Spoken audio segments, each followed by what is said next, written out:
43절까지 교독하시겠습니다. 예수께서 배를 타시고 다시 저편으로 건너가심에 큰 무리가 그에게로 모이거늘 이에 바닷가에 계시더니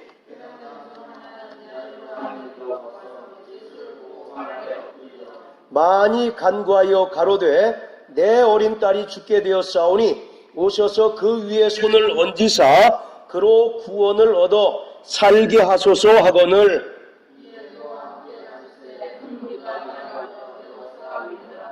열두 해를 혈루증으로 앓는 한 여자가 있어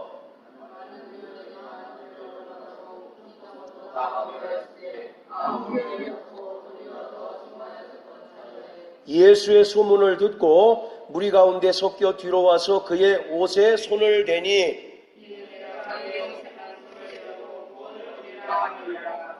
이에 그의 혈루 근원이 곧 마름에 병이 나은 줄을 몸에 깨달으니라.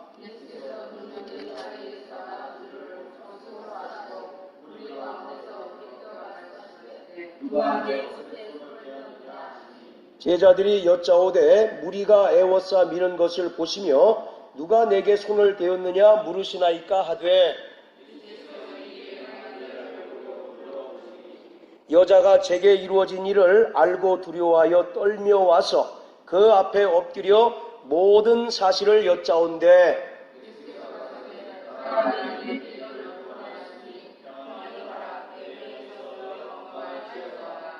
아직 말씀하실 때에 회당장의 집에서 사람들이 와서 가로되 당신의 딸이 죽었나이다. 어찌하여 선생을 더 괴롭게 하나이까?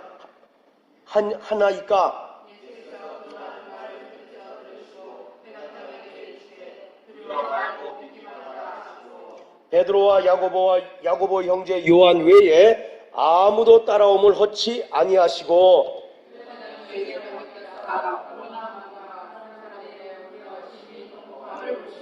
들어가서 저희에게 이르시되 너희가 어찌하여 헌화하며 우느냐 이 아이가 죽은 것이 아니라 잔다 하시니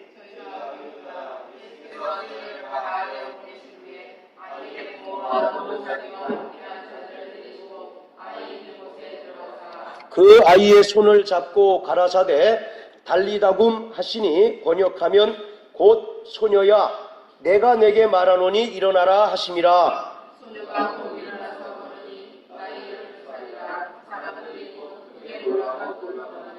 예수께서 이 일을 아무도 알지 못하게 하라고 저희를 많이 경계하시고 이에 소녀에게 먹을 것을 주라 하시니라. 아멘.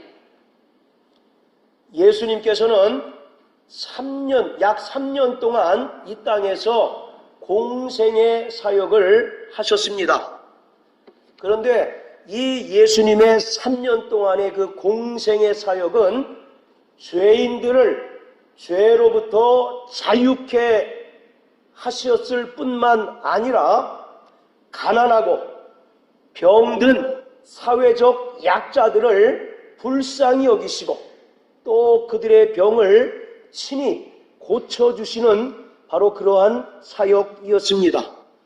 예수는 이러한 가난한 자들에게 복음을 선포하셨고 또 질병을 가진 자들에게 바로 질병을 고쳐주셨고 또 소외된 자들을 다시 공동체 속으로 복귀시키셨을 뿐만 아니라 절망에 빠진 자들에게 이제 소망을 주셨습니다. 그래서 예수님의 3년 동안의 공생의 사역을 한마디로 요약하자면 바로 전인적인 구원 사역이다라고 말씀드릴 수 있습니다.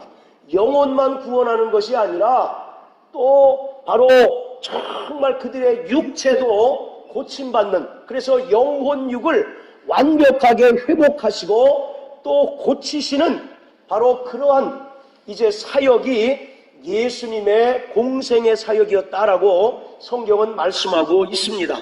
예수는 어제나 오늘이나 영원토록 변함이 없으시고 항상 동일하신 분이십니다. 히브리서 13장 8절에 보면 예수는 어제나 오늘이나 영원토록 동일하시다라고 이렇게 말씀하고 계십니다. 그러므로 바로 성경에 나오는 신유의 이적은 예수 당시에만 있고 지금은 일어나지 않는 그러한 일들이 아니라 오늘날도 또 지금 이 순간에도 믿는 자들에게 반드시 나타나야 하고 따라야 할 표적인 것을 성경은 우리에게 말씀하고 있습니다. 오늘 혈루병 여자가 예수님의 겉옷을 만지는 순간 곧 혈루의 근원이 말랐다라고 말씀하고 있어요. 그 여자가 12년 동안 병으로 고생했습니다. 사람들은 마치 그 사람이 12년 동안 병으로 고생했으니까 고침받는 시간도 12년 정도 걸려야 온당한 게 아니냐라고 이렇게 생각할 수 있겠지만 바로 주님을 믿는 순간 또 주님의 그 권위를 인정하는 순간 즉시로 혈루의 근원이 마르게 되는 것이에요. 이처럼 오늘 저와 여러분들의 믿음은 성경에 나타난 그 이적이 상식이 되는 것이어야 하는 것입니다. 할렐루야. 그래서 우리는 바로 마가복음 16장에도 믿는 자들에게 이러한 표적이 따른다라고 이렇게 말씀하고 계셔요. 그래서 오늘 저와 여러분들의 믿음은 성경에 나타난 그 이적이 상식이 되는 바로 그러한 믿음이 되어야 하는 것입니다. 오늘 바로 이 성경 본문에는 야이로의 딸을 고치신 이야기와 또 12년 동안 혈루병 걸린 그 여자의 치유에 대한 두 가지 이적 이야기로 이루어져 있습니다. 그리고 특이하게 이 혈루병 걸린 여자의 그 이야기가 야이로의 딸 이야기에 그 가운데 이렇게 삽입이 돼 있어요. 자, 여러분들 성경 한번 보십시오. 21절부터 24절까지 보면 야이로의 그 딸 이야기 아니겠습니까? 우리가 정상적으로 하자면 그 딱 결과가 이제 나타나야 되겠죠. 그가 병 고침받고 죽은 자가 살아났다라고 하는 바로 그러한 이제 결과가 나타나야 되는데 그 결과가 나타나지 않고 갑자기 25절부터 어떤 얘기가 나옵니까? 12년 동안 혈루병 걸린 이야기, 여자의 이야기가 나오죠. 그리고 그 이야기가 이제 끝나자마자 또 35절부터 43절까지 다시 야이로의 딸 이야기가 이렇게 반복이 되고 있어요. 이것을 바로 성경을 기록하는 그 방법 중에서 우리는 보통 이러한 구조를 샌드위치 구조라고 이렇게 이야기를 합니다. 여러분들 어디서 한번 들어보시긴 하셨죠? 예. 여러분들 샌드위치 좋아하십니까? 예, 무척 좋아하죠.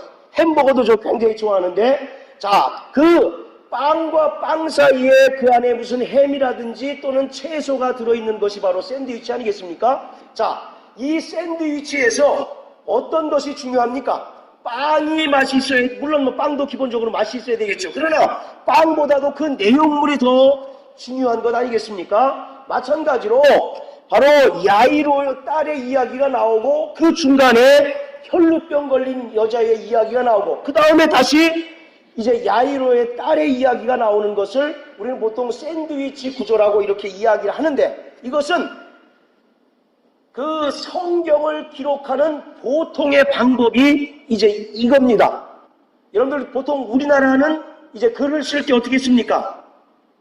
서론, 본론, 결론 그래가지고 맨 마지막에 이제 그 결론을 통해서 자기의 뜻을 이렇게 나타내거나 전달하잖아요. 그래서 우리 흔히 하는 말로 한국말은 끝까지 들어봐야 안다 그런 얘기 하지 않습니까? 우리가 이제 편지를 쓸 때에도 이렇게 무더운 날 안녕히 잘 지내십니까? 뭐 또 가족들은 잘 계십니까? 쭉 쓰잖아요. 그리고 나서 맨 끝에 아차 까먹었는데 생활비 좀 붙여주세요. 그런 얘기 보통 쓰지 않습니까? 그러니까 그 결론은 뭐를 이야기하고 싶은 겁니까? 생활비를 좀 붙여주세요. 이 이야기를 하려고 앞에 이제 장황하게 얘기를 해요. 그것이 보통 우리나라의 어떤 그런 문학 기법, 글을 쓰는 기법인 반면에 유대인들은 특히 성경을 이제 기록한 방법 중에는 물론 다 그렇다는 것은 아닙니다. 가장 많이 이제 사용한 이제 그 구조, 기법이 뭐냐면 샌드위치 구조라고 해서 바로 처음과 나중이 동일한 이야기가 반복이 되고 그 안에 가장 중요한 핵심적인 주제를 가운데 이제 삽입하고 가운데 기록하는 그러한 구조, 방식을 보통 샌드위치 구조, 굳이 샌드위치 생각 안 나시면 햄버거라고 얘기해도 상관없습니다. 의미가 바로 그 명칭이 중요한 것이 아니라 그러한 구조 속으로, 구조하에 성경을 기록했다라고 하는 겁니다. 그래서 제일 중요한 게 뭐라는 얘기입니까? 가운데 있는 내용, 가운데 있는 이야기가 핵심 주제고, 처음과 나중의 이야기는 가운데 있는 핵심 주제를 바로 이제 보충하고 또 보완하는 바로 그러한 역할을 하는 그러한 구조가 일명 샌드위치 구조다라고 이렇게 이제 바로 이야기하고 있는 거예요. 그래서 오늘 가장 중요한 얘기는 바로 혈루병 걸린 여자의 이야기가 가장 중요한 이야기입니다. 그리고 야이로 딸의 이야기가 바로 혈루병 걸린 여자의 이야기를 보완하고 보충해주는 바로 그런 구조로 우리가 이 성경을 이해하고 해석하면 가장 좋습니다. 그렇다고 해서 이 두 개의 이야기가 별개의 이야기가 아니라 하나의 이야기다라고 하는 그런 의미도 이제 되는 거예요. 자, 그리고 오늘 본문에 보면 또 하나 이제 특징이 있는데 두 이야기의 공통점이 뭡니까? 병이 났다. 물론 제가 신유에 대해서 설교하기 때문에 병이 났다라고 하는 것은 당연한 것이고요. 자, 두 이야기의 공통점 중에 하나가 뭐냐면 이적의 대상자, 이적을 직접적으로 경험한 대상자가 그렇죠. 바로 이적의 대상자가 누구라고요? 여자였다라고 한 겁니다. 야이로의 딸이 죽은 자 가운데서 살아났죠. 그리고 12년 동안 혈루병 걸린 여자가 바로 고침받는 그런 이제 내용이 기록되어 있습니다. 그래서 바로 이 이적의 대상자가 바로 여자다라고 하는 것이 하나의 공통점이 되겠고, 또 하나가 뭐냐면 또 하나가 뭡니까? 믿음으로. 성경은 다 믿음의 책이니까요. 그렇게 얘기하면 너무 이제 포괄적이고, 숫자 12와 연관되어 있다. 뭐라고요? 바로 숫자 12를 통해서 이 야이로의 딸 이야기하고 혈루병 걸린 여자의 이야기가 이제 연결되어 있다라는 얘기입니다. 여러분들, 야이로의 딸이 몇 살입니까? 12살이죠. 자, 그리고 혈루병 걸린 여자가 몇 년 동안 혈루병으로 고생했습니까? 12년. 유대인들에게는 12라고 하는 숫자가 굉장히 의미가 있는 숫자예요. 일명 하나님의 완전 숫자라고 얘기하죠. 자, 12에서 하나만 더 추가되면 뭐라고 얘기합니까?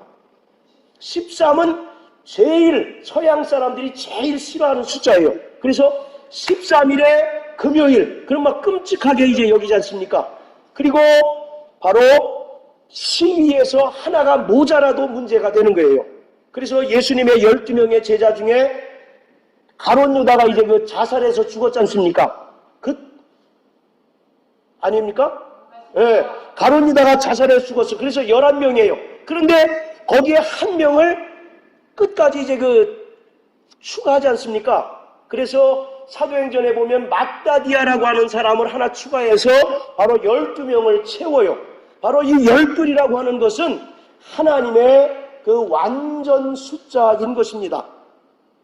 자, 결국 이 두 여자는 죄로 말미암아 부정한 자다라고 하는 것을 이야기하고 있는 거예요. 그리고 또 질병이 들어서 사회적으로 소외되고 가난하고 병든 모든 죄인들, 비단 이 개인들 뿐만 아니라 죄로 말미암아 부정하고 또 그 죄의 결과로 말미암아 이제 병이 걸리고 그것으로 인해서 사회적으로도 소외당하고 가난할 수밖에 없는 이 세상의 모든 죄인들을 바로 대표하는 사람들이 야이로의 딸과 그 혈루병 걸린 여자의 이야기인 것입니다. 그러므로 오늘 예수님께서는 이 바로 두 이야기를 통해서 무엇을 말씀하시고자 하시느냐면 예수의 복음이 가난한 자들에게 전파되었다라고 하는 것입니다. 그리고 그 복음을 듣고 그 복음을 받아들인 자들에게는 바로 죄로부터 자유케 되는 그러한 놀라운 이제 역사가 나타나게 될 것이고, 또 바로 정말 그 예수의 복음에는 병든 자가 치료받고 또 병에서 노임을 받을 수 있는 그 권세와 능력이 예수의 복음에 있다라고 하는 사실을 말씀하시고자 하시는 것입니다. 할렐루야. 바로 율법은 죄인을 정결케 할 수 없고, 또 율법은 죽은 자를 살릴 수 없고, 또 율법은 병을 고칠 수 없지만 예수께서 증거하신 진리의 복음은 죄인을 자유케 하고 또 병든 자에게서 병을 고치는 능력과 권세가 있음을 오늘 예수님은 말씀하고 계신 것입니다. 자, 우리 34장 다 같이 한번, 34절 다 같이 한번 읽어보시겠어요? 자, 34절.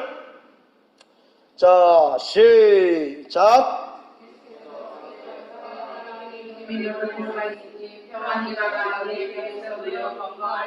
자, 다시 한번 시작. 내 믿음이 너를 구원하였으니 평안히 가라. 내 병에서 놓여 건강할지어다.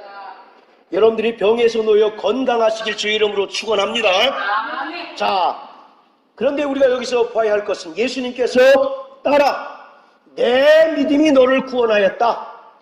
그리고 평안히 가라. 내 병에서 놓여 건강할지어다 라고 이와 같이 얘기합니다. 자, 그렇다면 과연 이 12년 동안 혈루병 걸린 여자가 어떤 믿음을 가지고 있었기에 순식간에 그토록 그 여자를 괴롭혔던 병에서 자유할 수 있었을까? 그 여자의 믿음에 대해서 이 시간 우리 한번 확인해 보기를 원합니다. 자, 여러분들 잘 아시는 것처럼 기본적으로 이 혈루병이라고 하는 것은 부인병인데, 여자가 이제 그 월경기 이후에도 계속 피를 유출하는 바로 그러한 병이 혈루병입니다. 그래서 이 혈루병 걸린 여자는 당연히 율법으로 이제 그 부정한 자로 취급을 당합니다. 뿐만 아니라 이 혈루병 여인이 쓰던 모든 물품과 또 이 혈루병 걸린 여자에게 이제 접촉하는 사람조차도 부정한 자로 취급당할 수밖에 없는 병이 바로 이 혈루병이에요. 자, 우리 여기 표시해 놓으시고 레위기 13장 한번 다 같이 보십니다. 자, 레위기 먼저 15장 한번 보세요. 레위기 15장.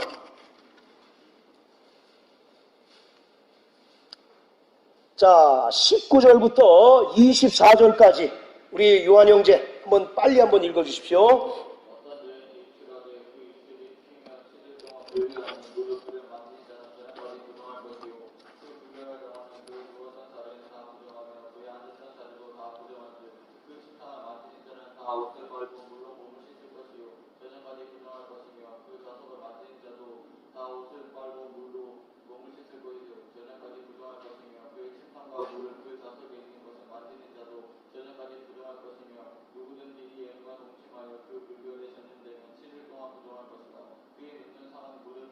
예, 이와 같이 여자가 이제 그 하혈을 하게 되고 피를 유출하게 되면 그 여자는 이제 부정한 자로 제사장에게 판정이 되고 이제 불결하고 또 부정한 여자로 취급을 당합니다. 그런데 그뿐만 아니라 그 여자뿐만 아니라 그 여자의 어떤 그런 그 물건이나 그 여자에게 직접적으로 접촉하는 사람들조차도 어떻게 됩니까? 다 부정한 자로 간주되는 바로 그러한 병이 바로 혈루병인 거예요. 자, 그리고 13장 한번 보십시오. 13장.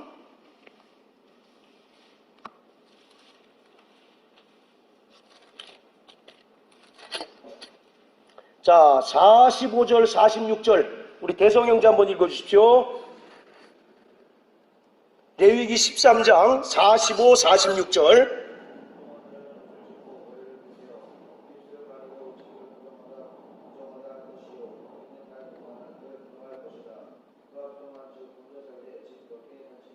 예, 이와 같이 혈루병은 그 피가 멈추지 아니하고 계속 이제 그 하혈하는 그 부정한 병으로서 이러한 사람들은 기본적으로 정상적인 사람들하고 같이 어울려 살 수 있습니까? 없습니까? 예, 같이 살지 못하고 반드시 격리돼서 살 수밖에 없고 또 인간적인 대접을 받지를 못하고 쉽게 얘기해서 인간 취급을 받지 못하게 하는 그러한 병이 바로 혈루병이에요.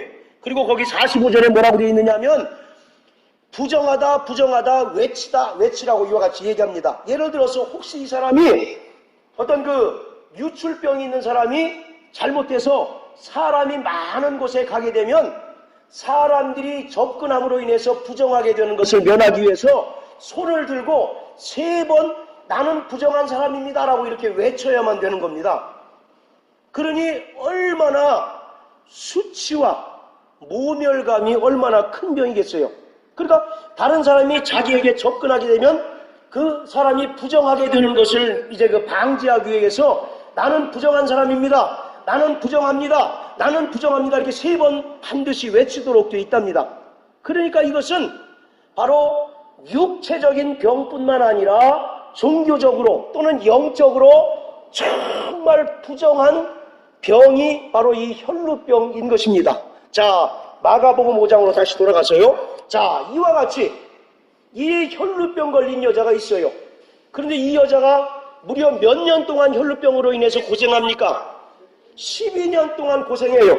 그 12년 동안 그것을 백방으로 고쳐보려고 여러 의사들을 찾아가서 이제 바로 고쳐보려고 시도하고 노력했지만 오히려 그 증세가 더 악화되고 또 고치면 고칠수록 그의 모든 가산을 탕진해버리고 말았다라고 성경은 기록하고 있어요. 이와 같이 이 12년 동안 혈루병 걸렸던 여자 그리고 그것으로 인해서 모든 가산을 다 탕진해버리고만 그 여자가 어느 날 예수의 소문을 듣습니다. 그리고 그 예수의 소문을 듣고 그가 예수에게로 가는 거예요. 바로 이 혈루병 걸린 여자의 그 믿음은 여기서 우리가 발견할 수 있는 겁니다. 여러분들 말씀드린 것처럼 혈루병 걸린 여자는 사람들이 많이 모인 곳에 올 수 있습니까? 없습니까? 없어요. 그러나 이 여자는 수치와 또 그러한 율법적인 제약에도 불구하고 자기의 거처를 나서서 바로 공공의 장소로 이제 나서게 됩니다. 주님은 그것 자체를 바로 믿음으로 보신 거예요. 그리고 뿐만 아니라 이 여자가 그것에서 그친 것이 아니라 예수 뒤로 가서 바로 예수의 겉옷을 만졌다라고 이렇게 이야기하고 있습니다. 성경에서 바로 이 겉옷이라고 하는 것은 옷이라고 하는 것은 그 사람의 권위, 권세를 바로 나타내는 거예요. 여러분들 그 탕자의 비유에서 그 탕자가 집으로 돌아왔을 때 그 아버지가 그 아들에게 어떻게 합니까? 그 누더기 옷을 다 벗기고 자색 옷을 입히지 않습니까? 바로 그와 같이 그 옷이라고 하는 것은 그 사람의 권세나 권위를 바로 상징하고 있는 거예요. 자, 우리 또 한번 말라기서 한번 다 같이 보시겠습니다. 자, 구약성경 말라기서 4장 자 2절 다 같이 읽습니다. 시작.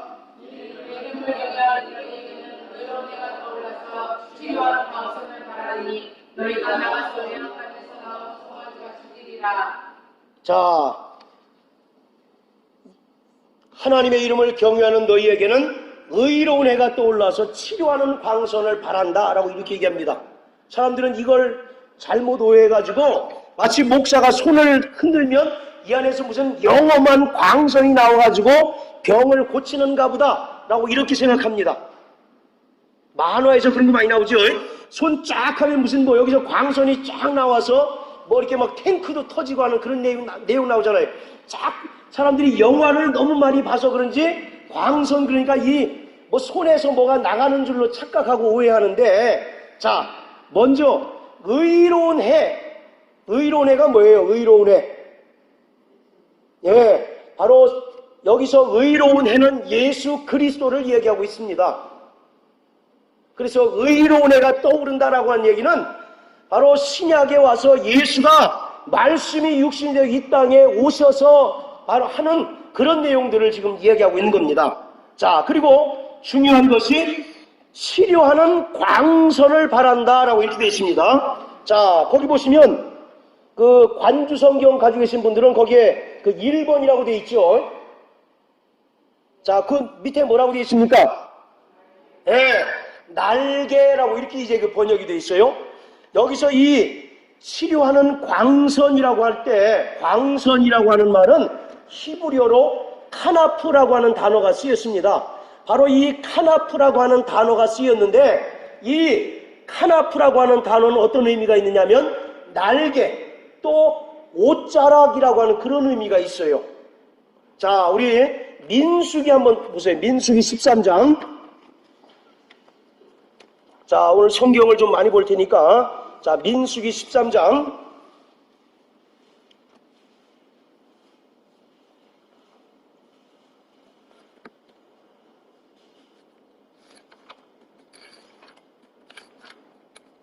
아, 15장입니다. 15장. 죄송합니다. 자, 민수기 15장. 자, 38절 다 같이 읽으세요. 시작. 이스라엘 자손에게 명하여 그들의 대대로 그 옷단귀에 술을 만들고 청색끈을 그 귀의 술에 더하라. 여기서 옷단귀라고 하는 단어가 나오죠. 그 단어가 히브리어로 카나프라고 하는 단어가 쓰였습니다. 그러니까 이 옷단귀라고 하는 것은 그 유대인들이 입는 그 옷자락을 이야기하고 있는 거예요. 여러분들 옛날에 우리나라도 이제 무슨 양반들이 입는 옷은 단이 굉장히 넓지 않습니까? 그것을 바로 옷단귀라고 얘기하는데 우리식으로 얘기하는 옷자락을 이제 이야기하고 있는 겁니다. 자, 그리고 또 사무엘상으로 한번 보십니다. 사무엘상. 자, 24장.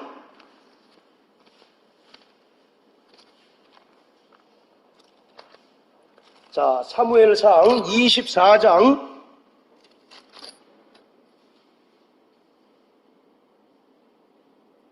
자, 4절, 5절 다 같이 읽습니다. 시작.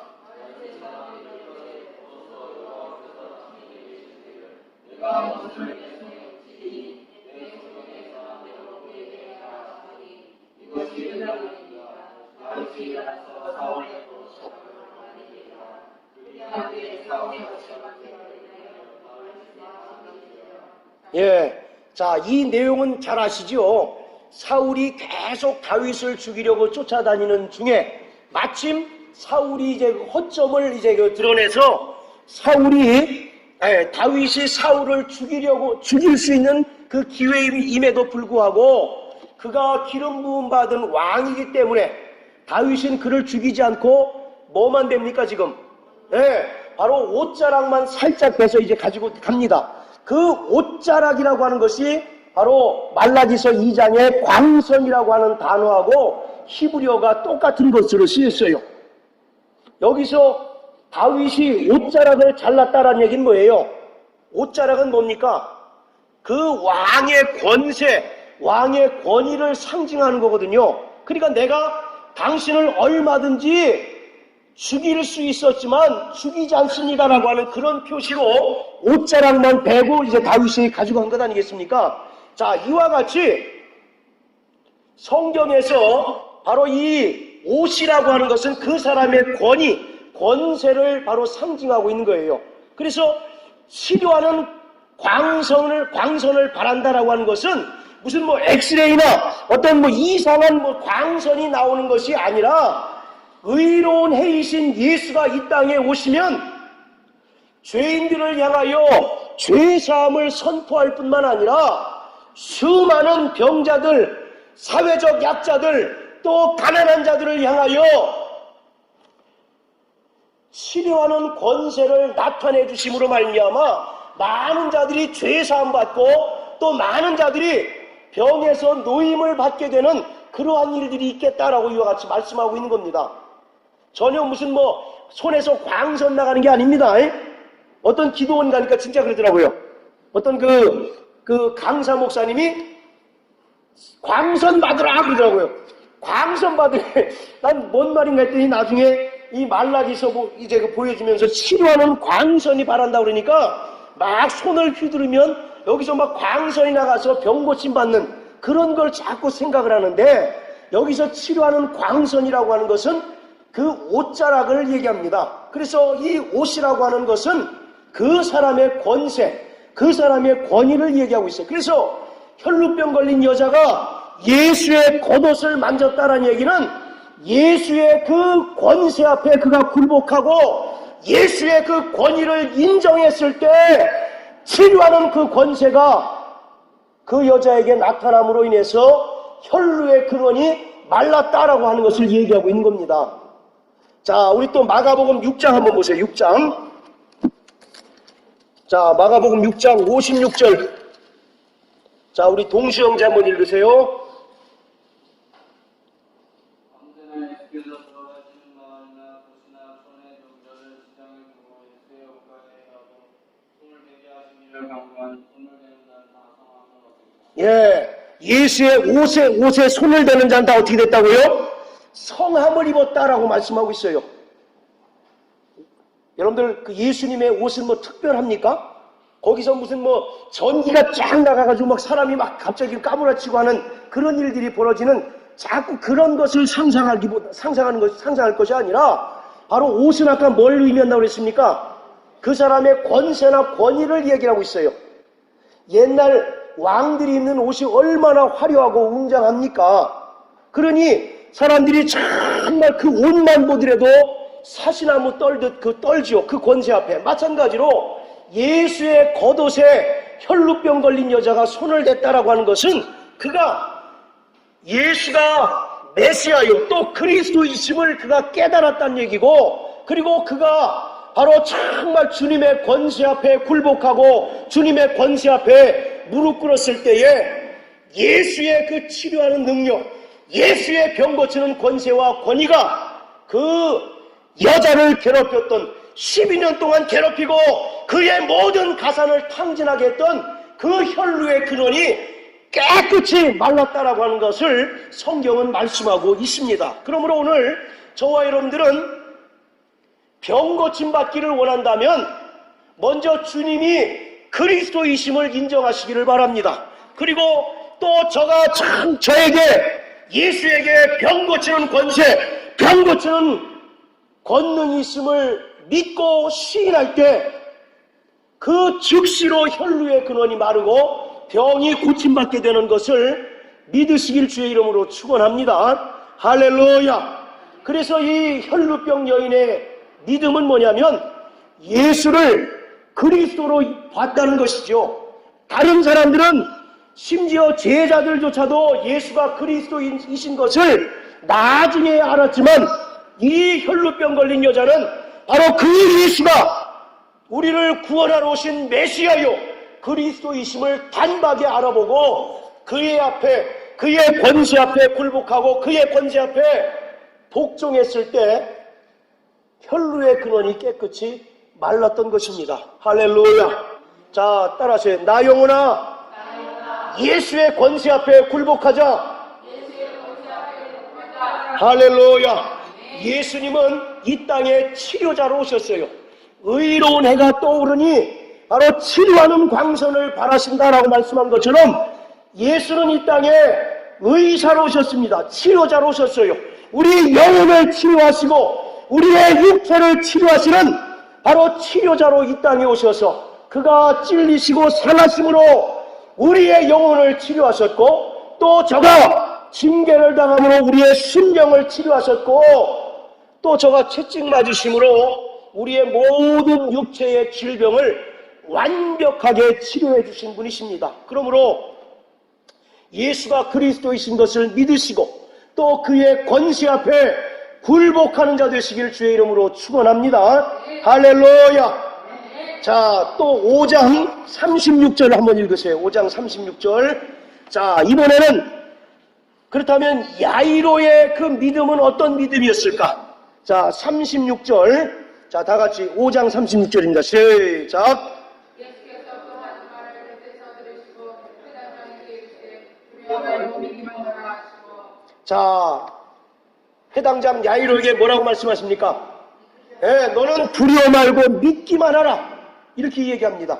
자, 이 야이로의 믿음은 어떤 믿음이었을까요? 야이로는 지금 혈루병 걸린 여자가 고침받는 사건을 봤습니까? 못 봤습니까? 안 봤어요? 봤단 얘기예요. 그 중간에 딱 이제 낑긴 것은 바로 그 야이로가 저 혈루병 걸린 여자가 고침받는 사건을 본 겁니까? 안 본 겁니까? 봤단 얘기예요. 구태여 거기 봤다란 얘기가 없더라도 아까 그래서 말씀드렸잖아요. 샌드위치 구조로 된 것은 바로 그 가운데 있는 사건을 보완하고 보충하는 역할이라고 말씀드렸죠. 그러니까 바로 이 야이로는 12년 동안 혈루병 걸린 여자가 예수의 겉옷을 만지는 순간 고침받은 사건을 봤어요? 못 봤어요? 봤습니까? 못 봤습니까? 봤다는 것입니다. 할렐루야. 이 야이로라고 하는 사람의 이름은 굉장히 재밌습니다. 그가 살리신다 그런 뜻이에요. 뭐라고요? 그러니까 이 야이로의 믿음도 혈루병 걸린 여자와 같은 믿음입니다. 저가 그리스도이시구나. 저가 정말 우리를 구원하실 메시아구나라고 하는 사실을 혈루병 사건을 통해서 비로소 이 야이로는 깨닫게 된 것입니다. 그리고 비록 내 딸이 그 눈에 넣어도 아프지 않을 만큼 정말 귀엽고 사랑스러운 12살 된 내 딸이 지금 죽었다 할지라도 그리스도가 어떻게 하실 거라고요? 다시 살리실 것을 바로 믿었습니다. 그 주위에 있는 사람들은 이보시오, 당신 딸은 틀림없이 죽었는데 왜 선생님을 괴롭게 합니까? 자꾸 야이로를 비난하지만 야이로는 혈루병 걸린 여자가 고침받는 사건을 통해서 예수가 그리스도시오, 비록 내 딸이 죽었다 할지라도 다시 살리시는 능력이 그에게 있다라고 하는 사실을 알았을까요? 몰랐을까요? 그것이 바로 야이로의 믿음이었던 것입니다. 여러분들, 창세기 22장에 보면 아브라함이 100세에 낳은 독자 이삭을 모리아산에 가서 번제로 드리지 않습니까? 왜 아브라함이 그렇게 독자를 번제로 드릴 수 있었을까요? 그 사람은 우리보다 특별한 어떤 그런 능력이 많아서 그렇게 했을까요? 그럼요. 자, 히브리서 11장 한번 보세요. 히브리서 11장.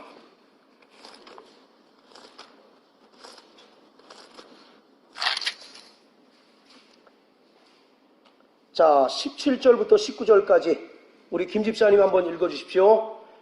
아브라함은 시험을 받을 때 믿음으로 이삭을 드렸으니 저는 약속을 받은 자로내 독생자를 드렸느니라. 주의 말씀하시기를 내 자손이라 칭하는 자는 이삭으로 말미암으라 하셨으니 제가 하나님 그 죽은 자 가운데서 다시 살리실 줄로 생각한지라.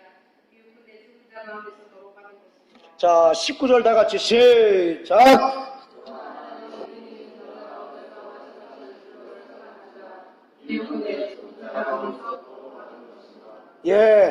그는 어떤 믿음을 가지고 있었다고요? 내 아들을 번제로 드리지만 하나님께서 다시 어떻게 하신다? 살리실 것을 믿었던 거예요. 그래서 17절에 보면 아브라함은 시험을 받을 때 믿음으로 이삭을 드렸으니 저가 약속을 받았다. 무슨 약속? 다시 살리실 약속을 이미 받은 겁니다.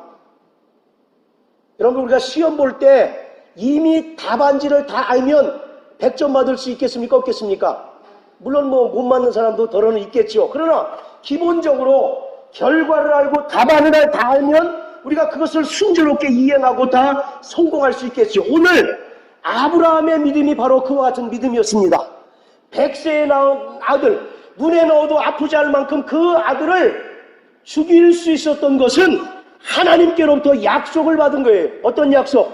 그를 다시 살려주신다는 약속을 받았기에 그가 시험을 받을 때 담대하게 독자 이삭을 드릴 수 있었던 것입니다. 오늘 마찬가지로 야이로의 믿음도 그와 같은 믿음이었어요. 여러분들, 이 야이로의 딸이 틀림없이 죽었습니까? 아니면 잠깐 기절한 상태입니까? 어떻게 알아요, 그거를? 예수님은 그냥 잔다라고 얘기하잖아요. 진짜 자는 건지 아니면 아예 죽은 건지 어떻게 알 수 있느냐고요? 어떻게 하십니까? 그거를 숫자 12가 알려주는 거예요. 12. 12살 된 딸이 죽었다. 이거는 완전히 죽었다는 얘기입니다. 그래서 아까 그 12라고 하는 숫자가 그 공통점이 있다라고 말씀을 드렸죠. 그래서 12살 난 야이로의 딸이 죽었다라는 얘기, 이것은 그냥 잠시 혼절하거나 기절한 상태가 아니라 완전히 죽었던 것을, 죽은 것을 얘기하고 있는 거예요. 그런데 이 야이로에게 어떤 믿음이 있었습니까? 어떤 믿음이 있었어요? 혈루병 걸린 여자의 그 사건을 보고 이가 비로소 깨달은 겁니다. 아하, 내 이름의 뜻이 그가 살리신다는 뜻이지. 그러니까 그가 비록 내 딸이 죽었다 할지라도 그리스도가 다시 어떻게 하신다고요? 살리신다라고 하는 것을 바로 믿었던 거예요.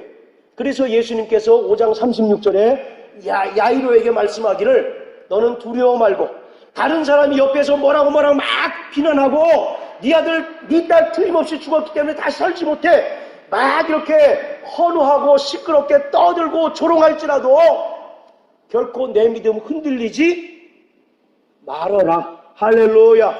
오늘 이것이 중요한 겁니다. 오늘 여러분들, 우리가 어떤 하나님 앞에 기도 응답을 받는다든지 또 하나님께 문제 해결을 받는다든지 또는 특별히 병 고침을 받기 위해서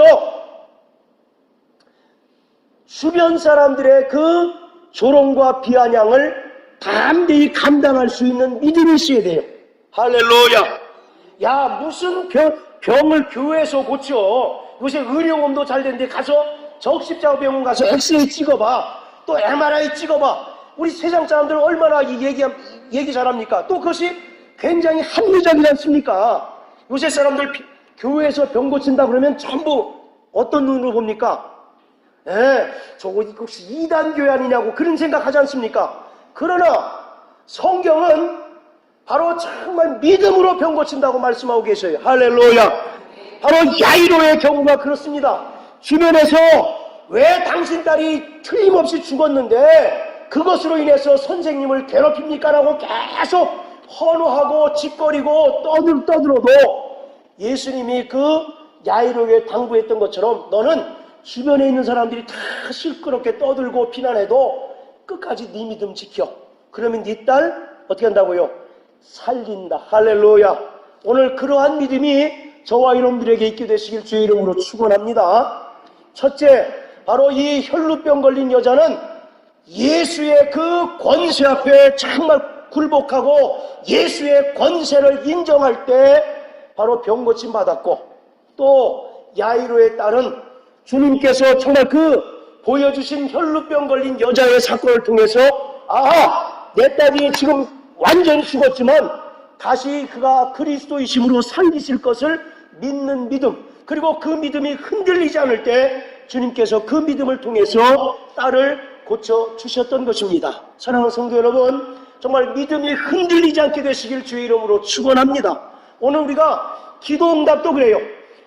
조변석계처럼 아침 다르고 저녁 다른 그러한 사람들에게 하나님은 기도의 응답 주지 않습니다. 마찬가지로 병 고침도 그래요. 오늘 아침 믿음 다르고 저녁 믿음 다른 사람에게 절대로 하나님께서는 역사하지 않습니다. 오늘 이 야이로와 같이 흔들리지 않는 믿음, 주변의 사람들이 아무리 합리적인 이야기로 우리를 힐난하고 비난할지라도 주님의 권세를 믿고 주님이 살리실 줄 믿고 순종할 때, 또 그 믿음을 끝까지 유지할 때 하나님은 역사하십니다. 할렐루야. 자, 우리 오른손에 주먹 주시고, 나 영혼아, 믿음이 흔들리지 말자. 세 번 시작.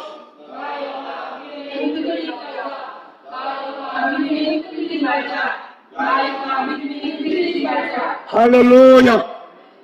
오늘 이 유대인들, 특히 이스라엘 사람들의 어떤 그 개념 속에 날 때부터 부정한 세 부류의 사람이 있습니다. 유대인들은 기본적으로 날 때부터 부정한 사람들 세 그룹으로 이렇게 나눠서 이제 그 생각을 해요. 첫째는 여자들이 날 때부터 부정하다라고 이렇게 그들은 인정합니다. 여기 여자분들한테 대단히 죄송한 말씀이지만 제 얘기가 아니라 성경 이야기이기 때문에 담대히 할 수 있습니다. 그러니까 유대인들은 기본적으로 여자는 날 때부터 어떤 존재다? 부정한 존재다. 그리고 두 번째, 이방인들 역시 부정한 존재로 취급당합니다.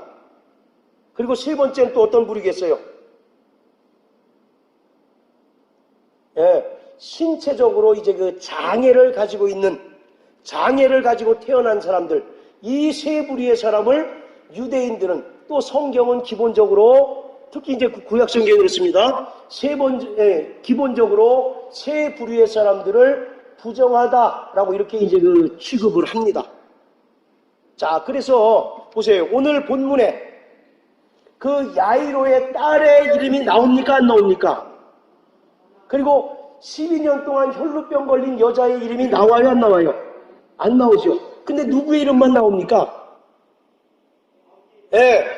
회당장인 야이로의 이름이 딱 이렇게 거명이 돼 있어요. 그만큼 여자들은 사회적으로 인정받지 못하는 사회적인 소수였고 사회적인 약자였다라고 하는 사실을 우리가 바로 이름을 통해서도 이제 알 수가 있는 거예요. 그리고 더더군다나 그 야이로의 딸이 12살이었다라는 얘기는 그가 완전히 죽었다라고 하는 사실을 얘기하고 있는 거예요. 그리고 또 혈루병 걸린 여자가 몇 년 동안 혈루병 걸렸다고 했습니까?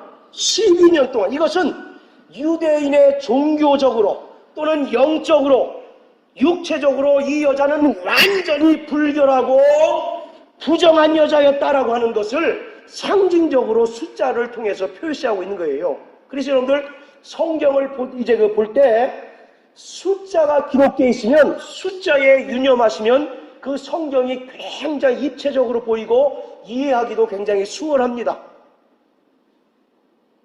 자, 예수님께서 며칠 동안 금식하셨다고요?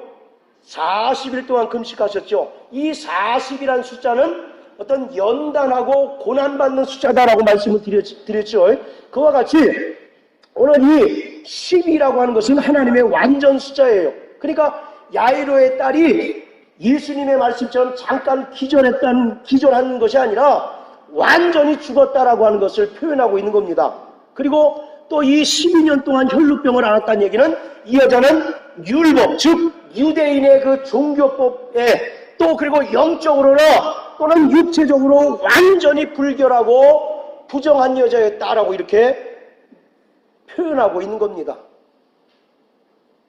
자, 이 야이로의 직업이 뭐예요? 야이로의 직업이 회당장이죠. 그냥 회당에서도 우두머리급에 속하는 회당장이에요. 당시에 성전이 완전히 무너졌기 때문에 유대인들은 가는 곳마다 그 시나고그라고 하는 그 회당을 이제 짓습니다. 그래서 거기서 이제 하나님께 예배도 하고 또 율법을 가르치기도 해요. 그런데 이 야이로라고 하는 사람은 그 회당 중에서도 이제 회당장이다라고 이렇게 얘기합니다. 그러니까 이 야이로는 율법에 관한 한 정통한 사람일까요? 아니면 율법을 잘 모르는 사람일까요? 그렇죠. 율법을 가르치는 그런 정통한, 그리고 율법에 관한 한 타의 추정을 불허할 정도로 굉장히 박식한 사람이었을 것이다 라고 하는 것을 알 수가 있어요. 그런데 이 회당장 야이로의 딸이 죽었다라고 하는 얘기는 율법으로는 죽은 자를 살릴 수 없다라고 하는 것을 지금 주님이 말씀하고 있는 겁니다. 그리고 또 율법으로는 부정한 자를 정결케 할 수 있어요? 없어요? 정결케 할 수 없다라고 이렇게 얘기합니다. 유대인의 율법으로는요, 죽은 시체는 바로 부정한 존재입니다. 그래서 시체를 만질 수 있어요, 없어요? 만질 수 없어요. 그러니까 바로 비록 저가 율법에 관한 한 타의 추정을 불허할 정도로 정통한 사람이지만 절대로 율법이나 유대 종교는 죄인을 살릴 수 없고 또 바로 죄인을 깨끗게 할 수 없다라고 하는 사실을 지금 주님이 바로 상징적으로 지금 표현하고 있는 겁니다. 자, 그리고 34절 다시 한번 읽으십시오. 5장 34절. 자, 시작.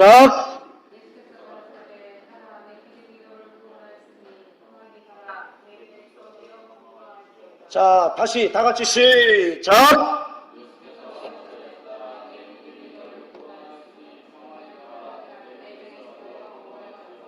자, 지금 예수님께서 따라 이렇게 얘기합니다. 딸. 지금 이 당시에 예수님의 나이가 몇 살입니까? 30대 초반이죠.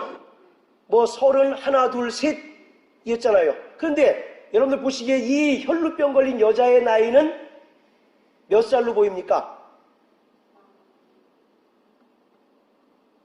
거기에 구체적으로 성경에 이 사람 나이가 언급이 없기 때문에 우리가 잘 몰라요. 그런데 한번 유추해 보자고요.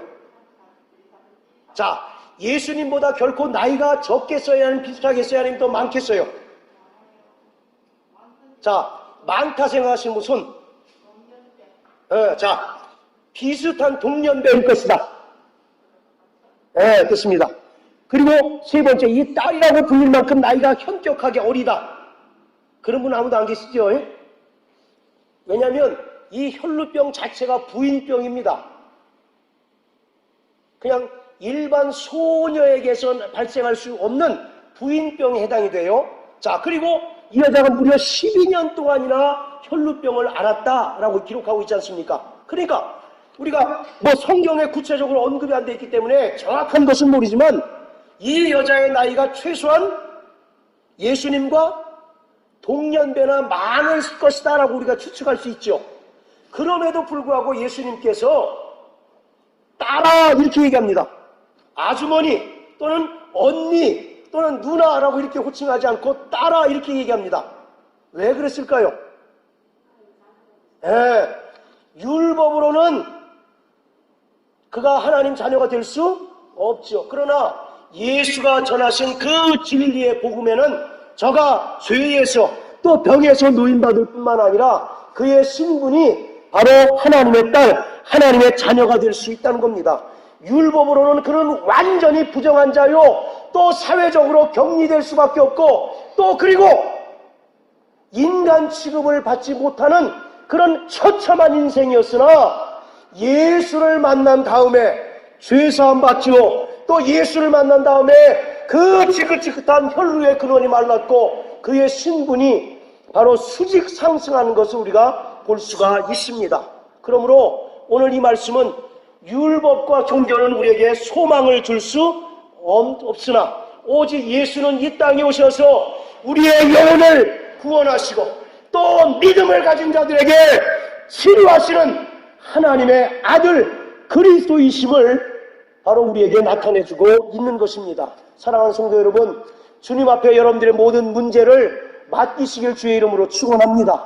여러분들이 어떤 문제로 인하여 절망하고 또 어떤 질병으로 인하여 절망할지라도 주님은 모든 것을 치료하실 수 있는 의사로 오셨습니다.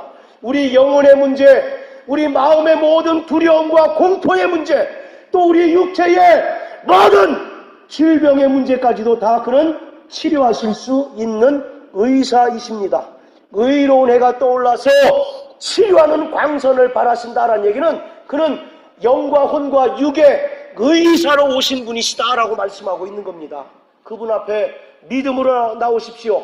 그분 앞에 믿음으로 나와 여러분들의 모든 문제를 아뢰을 때 영혼의 문제, 또 육체의 문제, 또 범사의 모든 문제가 해결될 줄 믿으시고 병 고침받는 우리 모든 성도 되시기를 주의 이름으로 축원합니다. 할렐루야. 우리 시간 다 같이 기도하겠습니다.